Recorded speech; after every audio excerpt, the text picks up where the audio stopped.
Hi hello ನಮಸ್ಕಾರ ಸ್ನೇಹಿತರೆ, ಎಲ್ಲರೂ ಹೇಗಿದ್ದೀರಾ? ಐ ಹೋಪ್ ಎಲ್ಲರೂ ಚೆನ್ನಾಗಿದ್ದೀರಾ ಅಂದ್ಕೊಂಡಿದ್ದೀನಿ. ಇವತ್ತು ನಾವು ಬಂದಿರೋ ಪ್ಲೇಸ್ ಅಂಬಾಜಿದುರ್ಗ. ಅಂಬಾಜಿದುರ್ಗ ಬೆಂಗಳೂರಿಂದ 70 ಕಿಲೋಮೀಟ್ರ್ ದೂರ ಇದೆ. ಆಮೇಲೆ ಚಿಂತಾಮಣಿಯಿಂದ ಕೇವಲ 6 ಕಿಲೋಮೀಟ್ರ್ ದೂರ ಇದೆ. ಹೊಸಕೋಟೆಯಿಂದ 50 ಕಿಲೋಮೀಟ್ರ್ ದೂರ ಇದೆ. ಚಿಂತಾಮಣಿ ಮತ್ತು ಬೆಂಗಳೂರು ಹೈವೇ ಪಕ್ಕದಲ್ಲೇ ಇದೆ. ಅದಕ್ಕಿಂತ ನಿಯರ್ ಅಂತಂದರೆ ಕೈಲಾಸಗಿರಿ ಪಕ್ಕದಲ್ಲಿರೋ ಬೆಟ್ಟ ಇದು. ಕೈಲಾಸಗಿರಿ ಆ ಕಡೆ ಇದ್ದರೆ ಅದ್ರ ಪಕ್ಕದಾಗಿರೋ ಬೆಟ್ಟನೇ ಇದು ಹೊಸ್ದಾಗಿ ಲಾಂಚ್ ಆಗಿದೆ. ಹಾಗೆ ಒಂದು ನಿಯರ್ ಆಗಿರ್ಬೋದು. ಅವತ್ತಿಂದ ಬರೋಣ ಅಂದ್ಕೊಂಡು ಆಗಿರಲಿಲ್ಲ. ಯಾವುದು ಎಲ್ಲದಕ್ಕೂ ಅಷ್ಟೇ ಕಾಲ ಕೂಡಿ ಬರಬೇಕು ಅಂತ ಹೇಳ್ತಾರಲ್ಲ, ಅದೇ ರೀತಿ ಇವತ್ತು ಅಂಬಾಜಿದುರ್ಗಕ್ಕೆ ಬಂದಿದ್ದೀನಿ.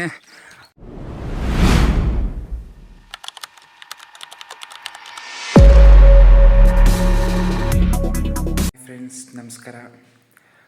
ಇವತ್ತು ಒಂದು ಬೆಟ್ಟಕ್ಕೆ ಹೋಗ್ತಾಯಿದ್ದೀವಿ, ಸನ್ರೈಸ್ ನೋಡೋಣ ಅಂತ. ಈಗ ಟೈಮ್ ಬಂದು ಸುಮಾರು 6:05:45 ಆಗಿದೆ. ಟೈಮ್ ಹೋಗ್ಬಿಟ್ಟಿದೆ ಆಲ್ರೆಡಿ. ಬನ್ನಿ ಅಲ್ಲಿ ಸಿಗೋಣ.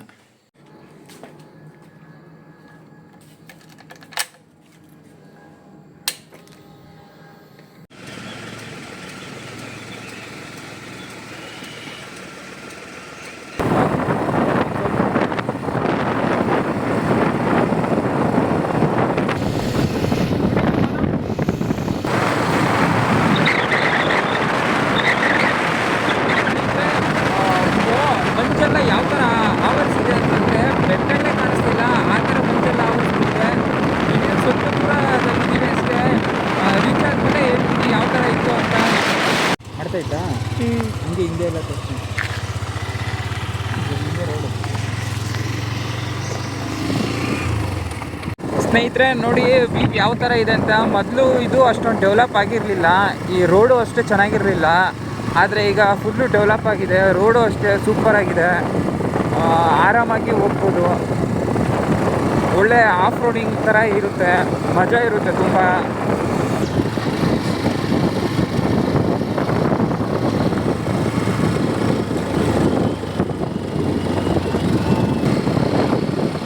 ಬೆಟ್ಟ ನೋಡ್ಬೋದು, ಏನು ಕಾಣಿಸ್ತಾನೆ ಇಲ್ಲ, ಆ ಥರ ಮಂಜು ಆವರಿಸಿದೆ. ಮೇಲೆ ಇಲ್ಲಿ ಹೆಂಗಿರುತ್ತೋ ಅಂತ ನನಗೂ ಗೊತ್ತಿಲ್ಲ. ನಾನಂತೂ ಫಸ್ಟ್ ಟೈಮ್ ಹೋಗ್ತಿರೋದು. ಇದೇ ಗೆಸ್ಟ್ ಹೌಸು ನೋಡ್ರಿ. ಯಾರಾದರೂ ಬಂದರೆ ಇಲ್ಲಿ ಸ್ಟೇ ಮಾಡ್ಬೋದು.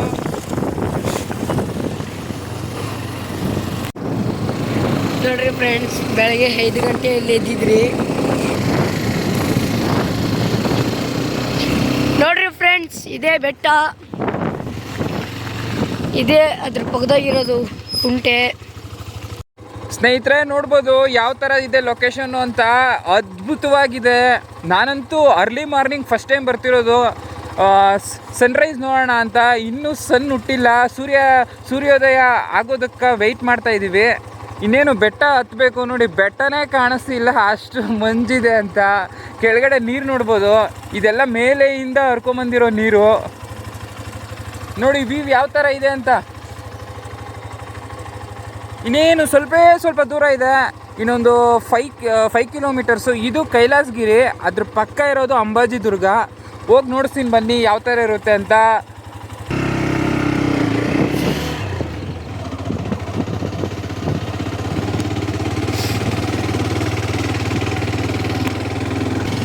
ನೋಡ್ರಿ ಫ್ರೆಂಡ್ಸ್, ಇದೇ ಕೈಲಾಸಗಿರಿ. ದೊಡ್ಡ ಇದೆ. ಎಗ್ತಾ ಇದ್ರಿ, ಇನ್ನ ರೋಡ್ ಹೋಗ್ತಿದೆ ನೋಡ್ರಿ. ಬೆಟ್ಟನೇ ಕಾಣಿಸ್ತಾ ಇಲ್ಲ, ಮಂಜು ಜಾಸ್ತಿ ಇದೆ. ಇನ್ನ ಗೊತ್ತಿಲ್ಲ, ಮೇಲೆ ಹೋಗಿಲ್ಲ. ವಾತಾವರಣ ಎಲ್ಲ ಚೆನ್ನಾಗಿದೆ ಬೆಳಗ್ಗೆನೆ. ಇನ್ನ ಮಂಜು ಹಂಗೆ ಇದೆ.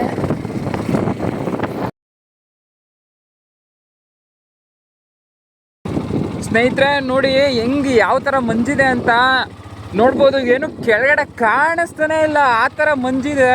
ಅದು ಟೈಮ್ ಎಷ್ಟಾಗಿದೆ ಅಂತಂದರೆ ಸುಮಾರು 7 ಗಂಟೆ ಆಗಿರ್ಬೋದು. ಇಷ್ಟೊತ್ತಿಗೆ ಸನ್ರೈಸ್ ಆಗಿರಬೇಕಾಗಿತ್ತು, ಆದರೆ ಚಳಿಗಾಲ ಆಗಿರೋದ್ರಿಂದ ಇನ್ನೂ ಆಗಿಲ್ಲ. ಮಂಜು ಮಾತ್ರ ಏನು ಕಾಣಿಸ್ತಾನೆ ಇಲ್ಲ. ಕೆಳಗಡೆ ರೋಡ್ ಎಲ್ಲಿದೆ ಅಥವಾ ಕೆಳಗಡೆ ಏನಿದೆ ಅಂತಲೂ ಕಾಣಿಸ್ತಿಲ್ಲ. ಅಷ್ಟು ಆವರಿಸ್ಕೊಂಬಿಟ್ಟಿದೆ. ಎಷ್ಟು ಸೊಗಸಾಗಿದೆ ಅಂತಂದರೆ ನೀವು ಅಷ್ಟೇ ಒಂದ್ಸಲಿ ಅರ್ಲಿ ಮಾರ್ನಿಂಗ್ ಬರಬೇಕು, ಅಷ್ಟು ಚೆನ್ನಾಗಿರುತ್ತೆ. ಅರ್ಲಿ ಮಾರ್ನಿಂಗ್ ಬಂದ್ರೇ ಒಂದು ಟ್ರೆಕ್ಕಿಂಗ್ಗೆ ಒಂಥರ ಮಜಾ ಕೊಡೋದು. ಇಲ್ಲಂತಂದರೆ ನಾರ್ಮಲ್ ಮಧ್ಯಾಹ್ನ ಆ ಥರ ಬಂದರೆ ಬಿಸಿಲಲ್ಲಿ ಸುಸ್ತೇ ಆಗೋಗ್ತೀರಿ. ಬೆಳಗಿನ ಜಾವ ಬಂದರೆ ನಮಗೂ ಅಷ್ಟೇ ಮೈಂಡ್ ಫ್ರೆಶ್ ಆಗುತ್ತೆ. ವಾತಾವರಣ ಅಂತೂ ನೋಡೋಕ್ಕೆ ಸೂಪರಾಗಿದೆ. ನೋಡಿ ಮುಂದೆ ರೋಡು, ನಾವು ಹೋಗ್ತಾ ಹೋಗ್ತಾ ಹೋಗ್ತಾ ಮಾತ್ರ ರೋಡ್ ಕ್ಲಿಯರ್ ಆಗ್ತಿರೋದು, ದೂರದಲ್ಲಿರೋದು ಏನೂ ಕಾಣಿಸ್ತಾನೇ ಇಲ್ಲ, ಆ ಥರ ಇದೆ. ಒಂದ್ಸಲಿ ಬಂದು ವಿಸಿಟ್ ಮಾಡಿ. ಈ ಪ್ಲೇಸ್ ಬಂದು ಅಂಬಾಜಿ ದುರ್ಗ, ಇದು ಹೊಸದಾಗಿ ಓಪನ್ ಆಗಿರೋದು. ಆಫ್ ರೋಡ್ ಬೈಕರ್ಸ್ಗೆ ತುಂಬ ಚೆನ್ನಾಗಿರುತ್ತೆ ಇದು, ಈ ರೋಡು. ಈ ಪ್ಲೇಸು ಅಷ್ಟೇ, ಆಫ್ ರೋಡ್ ಬೈಕರ್ಸು ಬರ್ಬೋದು. ತುಂಬ ಅಡ್ವೆಂಚರ್ ಎಕ್ಸ್ಪೀರಿಯನ್ಸ್ ಕೊಡುತ್ತೆ, ತುಂಬ ಬ್ಯೂಟಿಫುಲ್ ಆಗಿದೆ. ನೋಡಿ ಯಾವ ಥರ ಇದೆ ಅಂತ. ಆಫ್ ರೋಡು ಅಷ್ಟೇ, ವಾತಾವರಣನೂ ಅಷ್ಟೇ. ನೋಡಿ ಏನಾದರೂ ಕಾಣಿಸ್ತಿದೆಯಾ? ಮುಂದೆ ಏನೂ ಕಾಣಿಸ್ತಿಲ್ಲ. ಹೋಗ್ತಾ ಹೋಗ್ತಾ ಹೋಗ್ತಾ ರೋಡ್ ಕ್ಲಿಯರ್ ಆಗ್ತಿದೆ ಅಷ್ಟೇ. ಮುಂದೆ ಏನಿದೆ ಏನಿಲ್ಲ ಏನೂ ಗೊತ್ತಾಗ್ತಿಲ್ಲ. ಸ್ನೇಹಿತರೆ ನೋಡಿ, ಎತ್ತುಗಳೆಲ್ಲ ಅಡ್ಡ ಹಾಕೊಂಬಿಟ್ಟಿವೆ ನಮ್ಮನ್ನು, ಕಾಡೆತ್ತುಗಳು. ಏನು ಮಾಡಬೇಕಂತ ಗೊತ್ತಾಗ್ತಿಲ್ಲ, ಅದಕ್ಕೆ ನಿಂತ್ಕೊಂಡಿದ್ದೇವೆ. ಯಾಕಂದರೆ ಅಟ್ಯಾಕ್ ಏನಾದರೂ ಮಾಡಿಬಿಟ್ರೆ ಏನು ಮಾಡೋದು ಅಂತ ಅಷ್ಟೇ.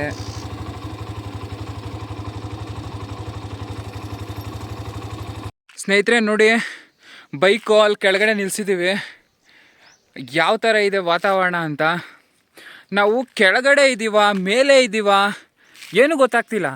ಯಾಕಂತಂದರೆ ಆಕಾಶ ಭೂಮಿ ಎರಡು ಒಂದಾಗೋಗಿದೆ. ಆ ಥರ ಬರೀ ನಮ್ಮ ಮುಂದೆ ಒಂದು 10 ಮೀಟರ್ ಡಿಸ್ಟೆನ್ಸಲ್ಲಿ ಮಾತ್ರ ರೋಡ್ ಕಾಣಿಸ್ತಿದೆ ಅಷ್ಟೇ. ಅದಕ್ಕೆ ಬೈಕ್ ಅಲ್ಲೇ ನಿಲ್ಲಿಸ್ಬಿಟ್ಟಿದ್ದೀವಿ.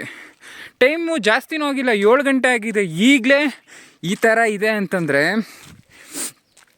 ಇನ್ನು ಮೇಲೆ ಯಾವ ಥರ ಇರ್ಬೋದು ನೀವೇ ಯೋಚನೆ ಮಾಡಿ. ನೋಡಿ ಏನು ಕಾಣಿಸ್ತೇನಿಲ್ಲ, ಆದರೆ ಮಾತ್ರ ಸಖತ್ತಾಗಿದೆ. ನೀವೊಂದ್ಸಲಿ ವಿಸಿಟ್ ಮಾಡಿ.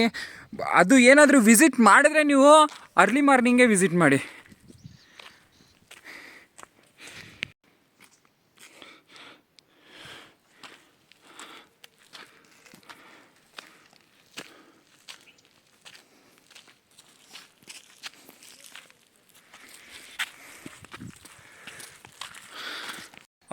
ಎಷ್ಟು ಬ್ಯೂಟಿಫುಲ್ ಆಗಿದೆ ಅಂತಂದರೆ, ಟೈಮ್ ನೋಡಿ 7 ಗಂಟೆ ಆಗಿದೆ.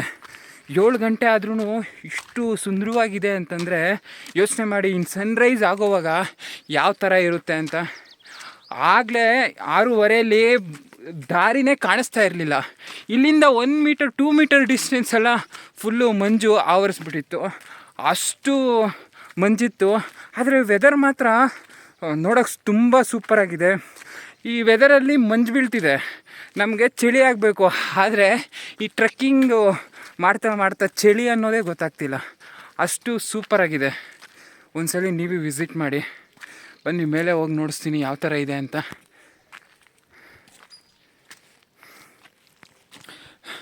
ನನ್ನ ಜೊತೆ ಶ್ರೀಧರ್ ಅಲಿಯಾಸ್ ದಾಸ, ಅವನು ಬಂದಿದ್ದಾನೆ.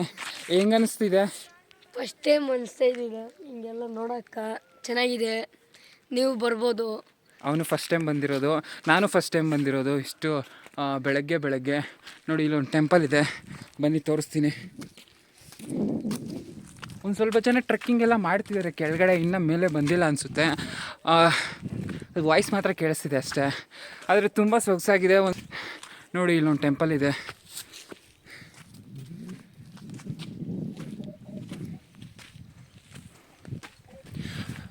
ಅಲ್ಲ, ಪ್ರಕೃತಿ ಯಾವ ಥರ ಸೃಷ್ಟಿಯಾಗಿದೆ ಅಂತಂದರೆ, ದೇವರು ಯಾವ ಥರ ಸೃಷ್ಟಿ ಮಾಡಿದ್ದೇನೆ ಅಂತಂದರೆ, ಪ್ರಕೃತಿಗೆ ಬಂದರೆ ಏನೋ ಒಂಥರ ಖುಷಿ ಸಂತೋಷ ಎಲ್ಲ ಸಿಗುತ್ತೆ. ಆ ಥರ ದೇವ್ರ ಸೃಷ್ಟಿ ನೋಡಿ ಯಾವ ಥರ ಇದೆ ಅಂತ. ಪ್ರತಿಯೊಂದರಲ್ಲೂ ಅಷ್ಟೇ ದೇವರು ನಿಖರವಾಗಿ ಸೃಷ್ಟಿ ಮಾಡಿದ್ದಾನೆ. ಇದರಿಂದ ಅದು ಬೇಸಿಗೆಗಾಲ, ಮಳೆಗಾಲ, ಚಳಿಗಾಲ, ಭೂಮಿಯಿಂದನೇ ನೀರು ಮೇಲೆ ಹೋಗಿ ಮತ್ತೆ ಅದು ನೀರಾಗಿ ಕೆಳಗಡೆ ಬಿದ್ದು ಯಾವ ಥರ ಸೈಕಲ್ ರೊಟೇಷನ್ ಇಟ್ಟಿದ್ದಾನೆ ನೋಡಿ ದೇವರು. ದುರ್ಗಾ ಪರಮೇಶ್ವರಿ ಟೆಂಪಲ್ ಇದು.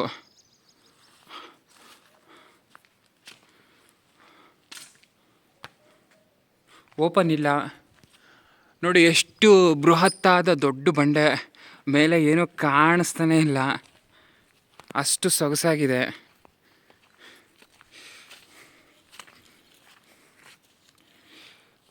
ಸನ್ರೈಸ್ ಆಗೋವರೆಗೂ ವೆಯ್ಟ್ ಮಾಡ್ತೀವಿ, ಯಾಕೆಂದರೆ ಸನ್ರೈಸ್ ನೋಡೋಣ ಅಂತಲೇ ಬಂದಿರೋದು.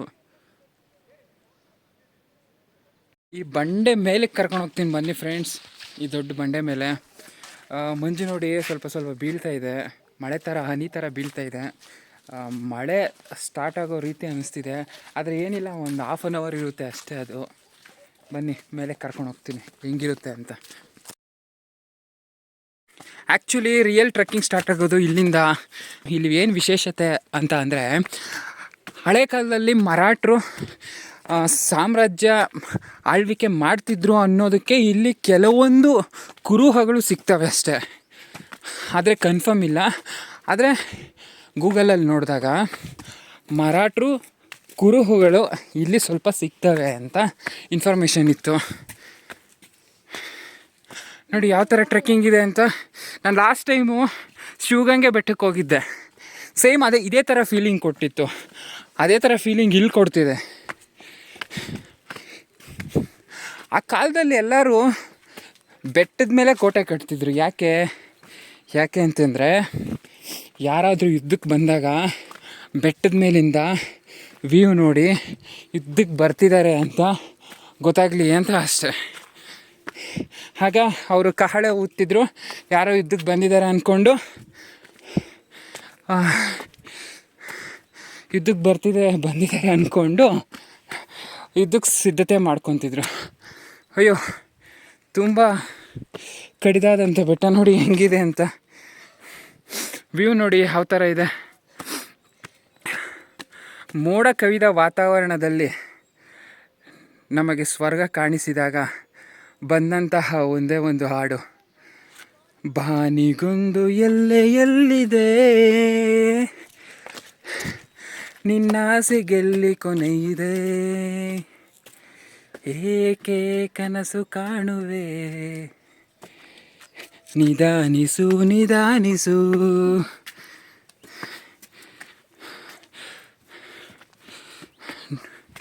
ನಿಜವಾಗ್ಲೂ ಅಮೇಝಿಂಗ್ ಅಂತ ಹೇಳ್ಬೋದು. ಫ್ಯಾಂಟಾಸ್ಟಿಕ್. ಯಾಕಂತಂದರೆ ಅಷ್ಟು ಟ್ರೆಕ್ಕಿಂಗ್ ಎಕ್ಸ್ಪೀರಿಯೆನ್ಸು ಚೆನ್ನಾಗಿದೆ, ಅಡ್ವೆಂಚರ್ ಚೆನ್ನಾಗಿದೆ, ಮತ್ತು ಆಫ್ ರೋಡಿಂಗ್ ಬೈಕ್ ರೈಡರ್ಸ್ಗೆ ಆಫ್ ರೋಡ್ ಚೆನ್ನಾಗಿದೆ. ಎಲ್ಲವೂ ಸೂಪರಾಗಿದೆ ಅಂತ ಹೇಳ್ಬೋದು. ಸೊ ಅದಕ್ಕೆ you must visit once. This is very beautiful place.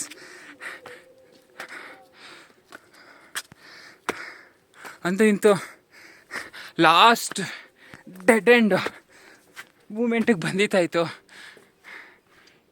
ನೋಡಿ. ಟೈಮಿಂಗ್ಸು 7:15 ಆಯಿತು. ನಾನು ಸನ್ರೈಸ್ ಆಗೋದು 6:00 ಅಂದ್ಕೊಂಡೆ, ಆದರೆ ಸೂರ್ಯ ಬರೋಕ್ಕೆ ಜಾಗನೇ ಬಿಡ್ತಾಯಿಲ್ಲ, ಅಷ್ಟು ಆವರಿಸ್ಬಿಟ್ಟಿದೆ ಮೋಡ ಎಲ್ಲ.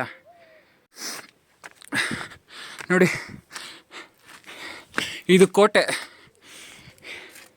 ಆಗಿನ ಕಾಲದ ಕೋಟೆ.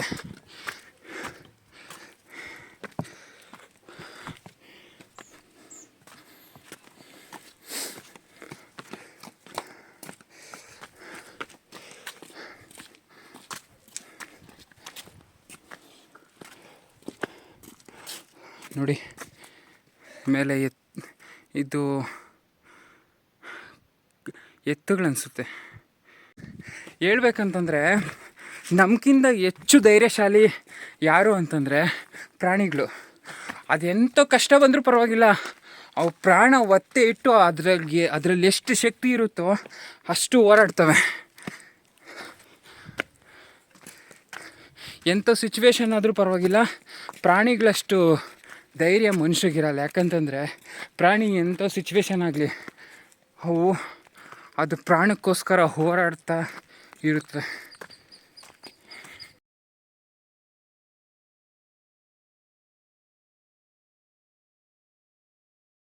So beautiful, just looking like a wow.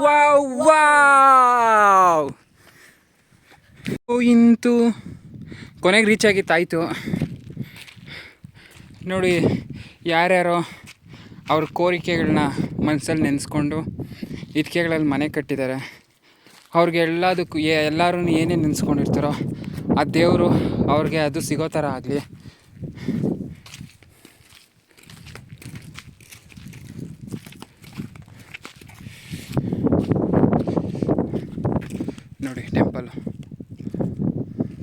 Anjaneya temple ಇದು. ಯೋಚನೆ ಮಾಡಿ ಈ ಕಲ್ಲನ್ನ ಅಲ್ಲಿಂದ ಹೆಂಗೆ ಎತ್ಕೊಂಬಂದಿರ್ತಾರೆ ಅಂತ. ನನಗನ್ಸೋ ಪ್ರಕಾರ ಇದನ್ನು ಇಲ್ಲೇ ರೆಡಿ ಮಾಡಿರ್ತಾರೆ. ಸೂರ್ಯೋದಯ ನೋಡೋಣ ಅಂತ ಬಂದ್ವಿ, ಇನ್ನು ಸೂರ್ಯೋದಯನೇ ಆಗ್ತಿಲ್ಲ. ಬ್ರೋ ಎಲ್ಲಿಂದ ಬಂದಿದ್ದೀರಾ? ನಾನು ಬೆಂಗಳೂರಿಂದ ಬಂದಿರೋದು. ಎಷ್ಟೊತ್ತಿಗೆ ಬಂದ್ರಿ? ಅಲ್ಲಿ 2 o'clock ಬಿಟ್ವಿ, ಇಲ್ಲಿ ಬೇಗನೆ ಬಂದ್ವಿ. 4:30 ಆಗಿತ್ತು. ಬೇಗನೆ ಬಂದು ವ್ಯೂವೆಲ್ಲ ನೋಡ್ತಾ ಇದ್ವಿ, ಚೆನ್ನಾಗಿತ್ತು. ಫಸ್ಟ್ ಟೈಮಾ? ಅರ್ಲಿ ಮಾರ್ನಿಂಗು ಚೆನ್ನಾಗಿರುತ್ತೆ ವ್ಯೂ. ಎಲ್ಲ ಯಾವ್ಯಾವ್ದಕ್ಕೆ ಹೋಗಿದ್ದೀರಾ ಅಂತ? ನಾನು ಸುಮಾರು ವರ್ಷ ಆಗಿತ್ತು ಈ ಕಡೆ ಬಂದು, ಇವಾಗ ರೀಸೆಂಟಾಗಿ ಬಂದಿದ್ದು. ಇದು ಹೇಗೆ ಅನಿಸ್ತಿದೆ? ಚೆನ್ನಾಗಿದೆ. ಸ್ನೇಹಿತರೆ, 7:45 ಆಯಿತು. ಸನ್ರೈಸ್ ಆಗುತ್ತೆ ಅಂತ ಬೆಳಗ್ಗೆ ಬೇಗ ಬಂದ್ವಿ. ನೋಡಿದ್ರೆ ಅಲ್ಲಿ ಮಳೆ ಬೀಳ್ತಿದೆ. ಮಳೆ ಯಾವ ಥರ ಬೀಳ್ತಿದೆ ಅಂತಂದರೆ ಕ್ಯಾಮ್ರಾನೂ ಫೋಕಸ್ ಆಗ್ತಿಲ್ಲ, ಆ ಥರ ಬೀಳ್ತಿದೆ. ಆದರೂ ಈ ವಾತಾವರಣದಲ್ಲಿ ಒಂದು ಕವನ ಹೇಳ್ತೀನಿ, ಕೇಳಿಸ್ಕೊಳ್ಳಿ. ಮೂಡಣದಿ ರವಿಯು ಮೇಲೇಳಲು, ಮೂಡಣದಿ ರವಿಯು ಮೇಲೇಳಲು, ಚಿಲಿಪಿಲಿಯ ಸದ್ದು ಕೇಳುತ್ತಿರಲು, ಚಿಲಿಪಿಲಿಯ ಸದ್ದು ಕೇಳುತ್ತಿರಲು, ಮನವನದೊಳೊಂದು ಹೂವು ಅರಳುತ್ತಿರಲು, ಮನವನದೊಳೊಂದು ಹೂವು ಅರಳುತ್ತಿರಲು, ದುಂಬಿಯೊಂದು ವಾಲಿತು ಗೂಡು ಕಟ್ಟಲು. ಹೇಗಿದೆ ನನ್ನ ಕವನದ ಸಾಲುಗಳು ಅಂತ ಹೇಳ್ತಾ ಸ್ವಲ್ಪ ಹೊತ್ತು ವೆಯ್ಟ್ ಮಾಡ್ತೀವಿ. ಕ್ಯಾಮ್ರಾನ ನೆಂದೋಗ್ತಿದೆ. ದಸ ಯಾವ ಥರ ಫೀಲ್ ಆಗ್ತಿದೆ ಫಸ್ಟ್ ಟೈಮ್ ಬಂದಿನಿಕ? ಖುಷಿ ಆಗ್ತಿದೆ. ಫಸ್ಟ್ ಟೈಮು ವಾತಾವರಣ ಎಲ್ಲ ಚೆನ್ನಾಗಿದೆ. ಮಳೆನೂ ಬೀಳ್ತಿದೆ. ಯಾವ ಥರ ನಿಂತ್ಕೊಳಕ್ಕೂ ಆಗ್ತಿಲ್ಲ ಆ ಥರ. ಅಲ್ಲಿಂದ ಕಷ್ಟಪಟ್ಟು ಮೇಲೆ ಹತ್ಕೊಂಡು ಬಂದ್ವಿ. ಚಳಿ ಅಲ್ಲ, ಬಿಸಿ ಆಗ್ತಿತ್ತು. ಯಾಕಂದರೆ ಹತ್ತೋವಾಗ ಸ್ವಲ್ಪ ಬೆವರು ಸುರಿತು. ಆದರೆ ಈಗ ಮಳೆಯಲ್ಲಿ ಜೊತೆಯಲ್ಲಿ ಅಂತ ಹಾಡು ಹೇಳೋ ಪರಿಸ್ಥಿತಿ ಬಂದ್ಬಿಟ್ಟಿದೆ. ಸೂರ್ಯೋದಯ ಆಗೋದು ಯಾವಾಗಂತ ನನಗಂತೂ ಗೊತ್ತಾಗ್ತಿಲ್ಲ. ನೋಡಿದ್ರೆ 10 ಗಂಟೆ ಆಗ್ಬೋದು, 12 ಗಂಟೆ ಆಗ್ಬೋದೇನೋ ಅನ್ನಿಸ್ತಿದೆ. ಆ ಥರ ಸಾಂಗ್ ಹೇಳೋ ಒಂದು ಈ ವೆದರಲ್ಲಿ. ಮುಂಗಾರು ಮಳೆಯೇ ಏನು ನಿನ್ನ ಹನಿಗಳ ಲೀಲೆ. ದಸ ಹೆಂಗ್ ಅನಿಸ್ತೈತವ? ಚೆನ್ನಾಗಿದೆ. ಆದರೆ ಸೂರ್ಯ ಹುಟ್ಟಿಲ್ಲ, ಮಳೆ ಸ್ವಲ್ಪ ಬೀಳ್ತಿದೆ, ಚಳಿ ಆಗ್ತಿದೆ. ಯಾವ ಥರ ಫೀಲಿಂಗ್ ಆಗ್ತಿದೆ ಅಂತಂದರೆ ಯಾವುದೋ ಹಿಮಾಲಯ ಪರ್ವತದಲ್ಲಿ ಇದ್ದೀವೇನೋ ಅಂತ ಅನಿಸ್ತಿದೆ. ಯಾಕಂತಂದರೆ ವಿಪರೀತ ಗಾಳಿ, ಚಳಿಯಲ್ಲಿ ಅದ್ರಕೊಂಡು ನೋಡಿ ಹೆಂಗಾಗ್ಬಿಟ್ಟಿದ್ದಾನೆ ಅಂತ.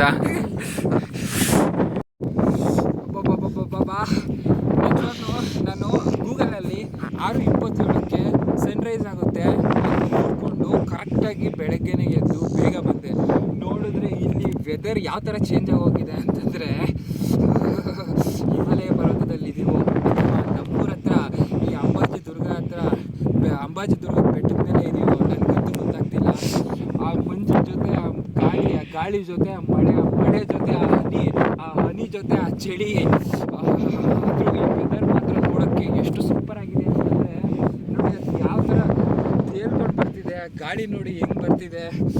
ಒಂದ್ಸರಿ ನೀವು ಬಂದು ವಿಸಿಟ್ ಮಾಡಿ. ಯಾವ ಥರ ಇದ್ರೂ ಚೆನ್ನಾಗಿರುತ್ತೆ. ಬಿಸಿಲು ಇರುತ್ತಾ ಚೆನ್ನಾಗಿರುತ್ತೆ, ಮಂಜಿರುತ್ತಾ ಚೆನ್ನಾಗಿರುತ್ತೆ, ಈ ಥರ ಹನಿ ಬೀಳ್ತಿದೆಯಾ ಚೆನ್ನಾಗಿರುತ್ತೆ. ಹೇಗೆ ಇದ್ರೂ ಚೆನ್ನಾಗಿರುವ ಈ ಪ್ರಕೃತಿನ ನೀವು ಒಂದ್ಸಲ ನೋಡೋಕ್ಕೆ ಬರಲೇಬೇಕು.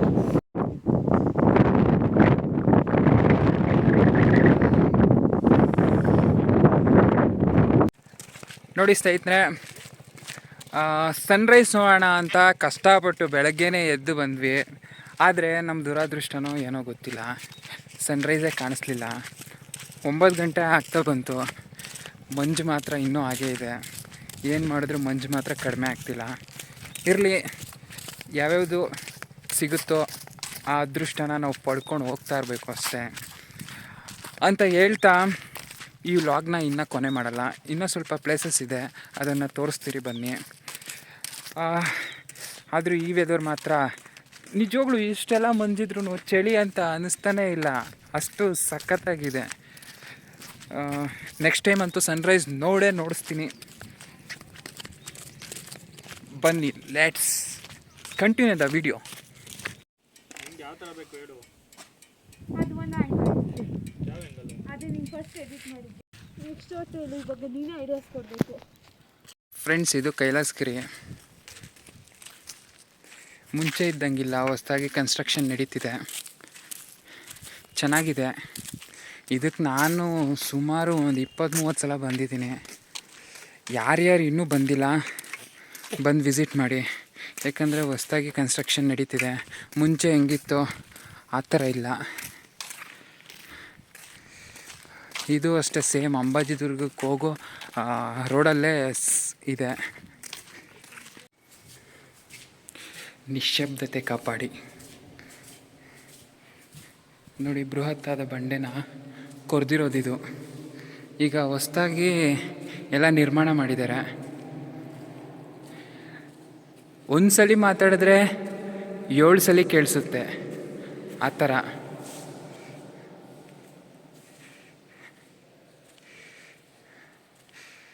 ನೋಡಿ ಎಷ್ಟು, ಅಲ್ಲ ಫ್ಯಾನ್ ನೋಡಿ ಎಷ್ಟು ದೊಡ್ಡದಾಗಿದೆ ಅಂತ.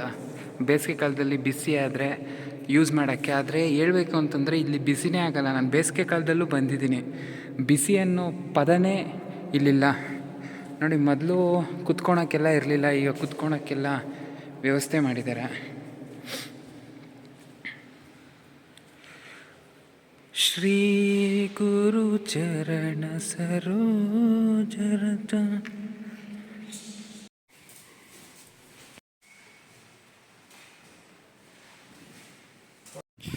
ನೋಡಿ ಫ್ರೆಂಡ್ಸ್, ಇದು ಕೈಲಾಸಗಿರಿ ಕೆಳಗಡೆ ಇರುವ ಲೇಕು. ಇದು ಮೇಲೆಯಿಂದ ನೀರು ಹರ್ಕೊಂಬಂದು ಇಲ್ಲಿ ಸೇರುತ್ತೆ. ನೋಡಿ ಎಷ್ಟು ನೀರು ತುಂಬಿ ತುಳುಕ್ತಿದೆ ಅಂತ. ತುಂಬ ಕನ್ಸ್ಟ್ರಕ್ಷನ್ ನಡೀತಿದೆ ಕೈಲಾಸಗಿರಿ ಹತ್ರ. ಮೊದಲು ನಡ್ಕೊಂಡು ಹೋಗ್ಬೇಕಿತ್ತು, ಆದರೆ ಈಗ ವೆಹಿಕಲ್ಸ್ ಎಲ್ಲ ಡೈರೆಕ್ಟು ಮೇಲೆ ಹೋಗಿ ಪಾರ್ಕಿಂಗ್ ಮಾಡೋ ಲೆವೆಲ್ಗೆ ಇಂಪ್ರೂವ್ಮೆಂಟ್ ಮಾಡ್ತಿದ್ದಾರೆ. ನಾವಂತೂ ಕಷ್ಟಪಟ್ಟು ಬಂದ್ರಿ. ಸನ್ರೈಸ್ ಕಾಣಿಸ್ಲಿಲ್ಲ ಅಂತಂದ್ರೂ ಈ ವೆದರ್ ಮಾತ್ರ ನೋಡೋಕ್ಕೆ ತುಂಬ ಚೆನ್ನಾಗಿದೆ. ನಾವು ಹೋಗಿದ್ದ ಬೆಟ್ಟ ಇದು. ನೋಡಿ, ಮೇಲೆ ಹೆಂಗಿತ್ತೋ ಆವಾಗಲೇ ಹೆಂಗಿತ್ತೋ ಈಗಲೂ ಅದೇ ಥರ ಮಂಜು ಸುತ್ತಕೊಂಡಿದೆ. ಇದು ಕೈಲಾಸಗಿರಿ ಬೆಟ್ಟ. ಇದು ಬೃಹತ್ತಾದ ಬಂಡೆ. ಇದು ಅದ್ರ ಪಕ್ಕದಲ್ಲಿರೋದೇ ಅಂಬಾಜಿ ದುರ್ಗ. ನೋಡಿ, ಇದು ನಾವು ಯಾವತ್ತೇ ಬಂದ್ರೂ ಪ್ರಕೃತಿ ನಮಗೆ ಯಾವತ್ತೂ ಏನು ಮೋಸ ಮಾಡಲ್ಲ.